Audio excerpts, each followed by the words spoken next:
ಶ್ರಾವಣ ಮಾಸ ಕೃಷ್ಣ ಪಕ್ಷ ಚತುರ್ಥಿಯಂದು ಆಚರಿಸಿದರೆ ವಿಧಿಯುಕ್ತವಾಗಿ ಆಚರಿಸಿದಂತೆ ಆಯಿತು ಅಂತ ಈ ವ್ರತದ ವಿಧಾನದಲ್ಲಿ ಹೇಳಿದ್ದಾರೆ.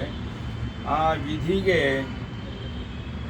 ಇನ್ನು ಆ ಶ್ರಾವಣ ಮಾಸದ ಕೃಷ್ಣ ಪಕ್ಷ ಚತುರ್ಥಿಯಲ್ಲಿ ಮಾಡಲಾಗದೇ ಇದ್ದವರಿಗೆ ಪ್ರತಿ ತಿಂಗಳಲ್ಲೂ ಬರುವ ಕೃಷ್ಣ ಪಕ್ಷದ ಚತುರ್ಥಿಯಂದು ಸಂಕಷ್ಟರ ಗಣೇಶನ ವ್ರತವನ್ನು ಮಾಡಿದರೂ ಕೂಡ ನಾನು ಪ್ರಸನ್ನನಾಗ್ತೇನೆ, ನಾನು ಅವರ ಸಂಕಷ್ಟಗಳನ್ನು ಪರಿಹಾರ ಮಾಡ್ತೇನೆ ಎಂಬುದಾಗಿ ಈ ವ್ರತವಿಧಿಯಲ್ಲಿ ಹೇಳಿದ್ದಾರೆ.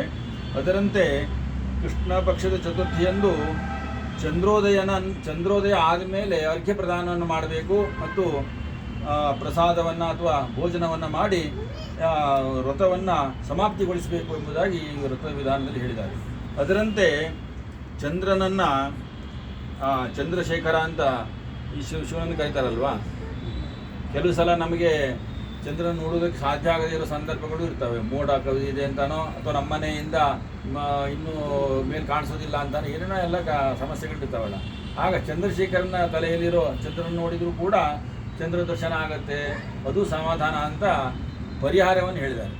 ಹೀಗೆ ನಮಗೆ ವ್ರತವನ್ನು ವಿಧಿಯುಕ್ತವಾಗಿ ನಡೆಸುವುದಕ್ಕೆ ಅನೇಕ ರೀತಿ ತೊಂದರೆಗಳಿರ್ತಾವಲ್ಲ, ಅದಕ್ಕೆಲ್ಲ ಅನುಕೂಲಗಳನ್ನು ಈ ರೀತಿಯಲ್ಲಿ ಹೇಳಿದ್ದಾರೆ. ಅದಕ್ಕೆ ಶಾಸ್ತ್ರದಲ್ಲಿ ಒಂದು ಮಾತು ಹೇಳ್ತಾರೆ, ಅನುಕೂಲ ಸಿಂಧು ಅಂತ. ಅನುಕೂಲ ಅಂದರೆ ನಮಗೆ ಅನೇಕ ರೀತಿಯ ತೊಂದರೆಗಳನ್ನು ಪರಿಹಾರ ಮಾಡಿಕೊಳ್ಳೋದಕ್ಕೆ ಈ ವಿಧಾನಗಳನ್ನು ಹೇಳಿದವಾಗ ವಿಧಿಯನ್ನು ಸಂಪೂರ್ಣಗೊಳಿಸೋದಕ್ಕೆ ಆಗದೇ ಇದ್ದರೆ ಇಂಥ ಅನುಕೂಲಗಳನ್ನು ಹಿರಿಯವರು ತೋರಿಸ್ಕೊಟ್ಟಿದ್ದಾರೆ. ಅನುಕೂಲ ಸಿಂಧು ಅಂದರೆ ಸಮುದ್ರ ಅಂತ. ಇಂಥ ಅನುಕೂಲಗಳನ್ನು ಸಿಂಧು ರೂಪದಲ್ಲಿ ಅಂದರೆ ಸಮುದ್ರದಂತೆ ಅಪಾರವಾಗಿ ನಮಗೆ ಮಾರ್ಗದರ್ಶನವನ್ನು ಮಾಡಿದ್ದಾರೆ. ಅದಕ್ಕೆಲ್ಲ ನಮಗೆ ಅನುಕೂಲ ಆಗುವಂಥದ್ದು ಏನೇನಿದೆಯೋ ಅದನ್ನು ಹುಡುಕಿ ಹೇಳಿಟ್ಟಿದ್ದಾರೆ. ನಾವು ಮನೆಯಲ್ಲಿ ಶಿವನ ಫೋಟೋದಲ್ಲಿ ಅಥವಾ ಚಿತ್ರದಲ್ಲಿ ವಿಗ್ರಹದಲ್ಲಿ ಚಂದ್ರನನ್ನು ನೋಡ್ಬೋದು. ಹಾಗೆ ಅನೇಕ ವಿಧಿಯನ್ನು ಪೂರೈಸುವಲ್ಲಿ ನಮಗೆ ವಿಫಲರಾಗ್ತೇವೆ ಅಂತ ಮನಸ್ಸಿಗೆ ಅಳುಕು ಉಂಟಾಗದೇ ಇರಲಿ.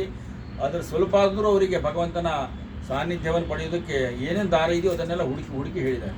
ಹೀಗೆ ನಾವು ಅನೇಕ ಸಲ ಚಂದ್ರೋದಯ ಕಾಣದೇ ಇದ್ದರೆ ಊಟ ಮಾಡದೇ ಇದ್ದು ಮಾರನೇ ದಿವಸ ಏನು ಮಾಡಲಿ ಅಂತ ಕೇಳ್ಕೊಂಡು ಬಂದವರೆಲ್ಲ ಇದ್ದಾರೆ.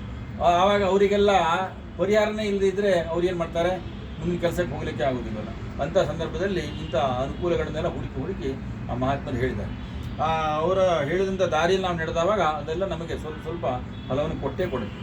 ಮತ್ತೇನಂದ್ರೆ ಫಲ ಅಂದರೆ ಹೇಗೆ ಬರುತ್ತೆ ಅಂದರೆ, ಅವನ ಆ ದಾರಿಯಲ್ಲಿ ನಡ್ಕೊಂಡು ಹೋಗ್ತಾ ಇದ್ದವಾಗ ಇಂಥ ಅವನ ವಿಧಿಯನ್ನು ಪರಿಪೂರ್ತಿಗೊಳಿಸುವುದಕ್ಕೆ ಪ್ರಯತ್ನ ಪಟ್ಟಾಗ ಮುಂದೊಂದು ದಿನ ಅವನಿಗೆ ಚಂದ್ರ ಕಾಣುವಂಥ ಸಂದರ್ಭ ಅನಾಯಾಸವಾಗಿ ಬಂದ್ಬಿಡುತ್ತೆ. ಇದೇ ವ್ರತದ ಫಲ ಅಂತ ಹೇಳ್ತಾರೆ. ಆ ರೀತಿ ಅನುಕೂಲಗಳು ಬಂದು ಕೂಡ್ತವೆ ಅಂತ ನಾವು ಪ್ರಯತ್ನ ಪಡ್ತಾ ಇದ್ದರೆ ಅನಾಯಾಸವಾಗಿ ಆ ಅನುಕೂಲಗಳು ಬಂದು ಒದಗ್ತವೆ. ಪ್ರಯತ್ನದ ಫಲ ಅಂತ ಹೇಳ್ತಾರೆ. ಅದು ಒಂದನೇ ಪ್ರಯತ್ನಕ್ಕೆ ಸಾಧ್ಯ ಆಗದಿದ್ದರೂ ಕೂಡ ನಿರಂತರವಾಗಿ ಮಾಡ್ತಾ ಹೋದಾಗ ಆ ಅನುಕೂಲಗಳೆಲ್ಲ ಕೂಡಿ ಬರ್ತವೆ ಅಂತ ಇದು ಅನುಭವದ ಮಾತು. ನಂದಾಗಲಿ ನಿಂದಾಗಲಿ ಇನ್ನೊಬ್ಬರದಾಗಲಿ. ನಾನು ಎಷ್ಟೋ ದಿವಸ ಬೇಡ್ತಾ ಇದ್ದೆ, ಇವತ್ತು ಕೂಡಿ ಬಂದಿದ್ದೆ ಅಂತ ಹೇಳ್ತಾರೆ. ಅದು ಅದೇ ಕಾರಣ.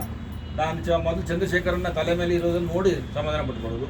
ಆಮೇಲೆ ಇನ್ನೊಂದು ದಿವಸ ಚಂದ್ರನ ಇನ್ನೊಂದು ಥರ ರೀತಿಯಲ್ಲಿ ನೋಡಿಕೊಂಡು ಯಾರದೋ ಮನೆ ಮೇಲೆ ಹತ್ಕೊಂಡು ಯಾವುದೋ ಬೈಲಲ್ಲಿ ಹೋಗಿ ನೋಡ್ಕೊಂಡು ಬರೋದು. ಈಗ ಅನುಕೂಲಗಳು ಕೂಡ್ತಾ ಅದಕ್ಕೆ ಅನುಕೂಲಕ್ಕೆ ಕೂಡ್ತಾ ಬರ್ತಾ ಇರ್ತವೆ.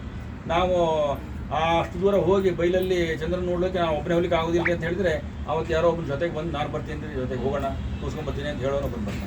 ಅಥವಾ ಮನೆ ಮೇಲೆ ಹತ್ಲಿಕ್ಕೆ ಆಗೋದಿಲ್ಲ ಅಂದರೆ ಹತ್ಸೋದಕ್ಕೆ ಏನೋ ಒಂದು ವ್ಯವಸ್ಥೆ ಮಾಡ್ತಾನೆ.